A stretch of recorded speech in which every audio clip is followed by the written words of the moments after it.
35 দিন ধরে লাগাতার প্রতিবাদ। মুরলীধর লেনের বিজেপি সদর দপ্তরের সামনে শিখ সম্প্রদায়ের মানুষ গত 35 দিন ধরে লাগাতার প্রতিবাদ করেছেন। আজ 36 দিনের দিন এই প্রতিবাদ ধর্ণা মঞ্চ সাময়িকভাবে বিরতি নিলেন তারা।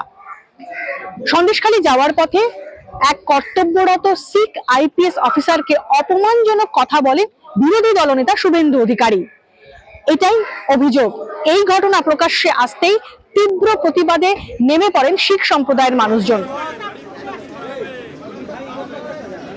আজ 36 দিনের দিন মুখ্যমন্ত্রী মমতা বন্দ্যোপাধ্যায় এবং অভিষেক বন্দ্যোপাধ্যায়ের বার্তা নিয়ে রাজ্যের মন্ত্রী শশী পাজা এবং স্থানীয় বিধায়ক বিবেক গুপ্ত শিখ সম্প্রদায়ের মানুষজনের সঙ্গে কথা বলতে আসেন। তারা অনুরোধ করেন যে ভোটের নির্ঘণ্ট ঘোষণা হয়ে গেছে, তারা যাতে এই প্রতিবাদ কর্মসূচি কিছুদিনের জন্য স্থগিত রাখেন।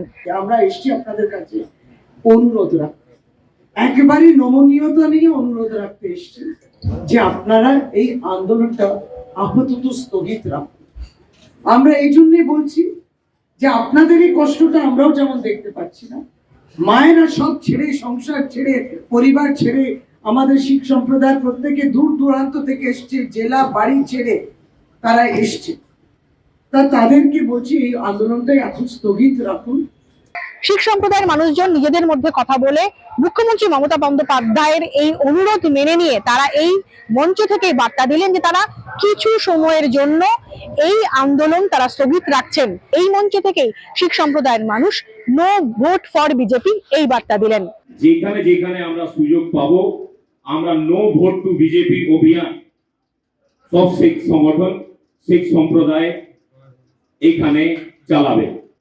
শুভেন্দু অধিকারী এই ইস্যুতে যিনি মেইন কালপেট, যিনি এই রকমের অপরাধ করেছেন,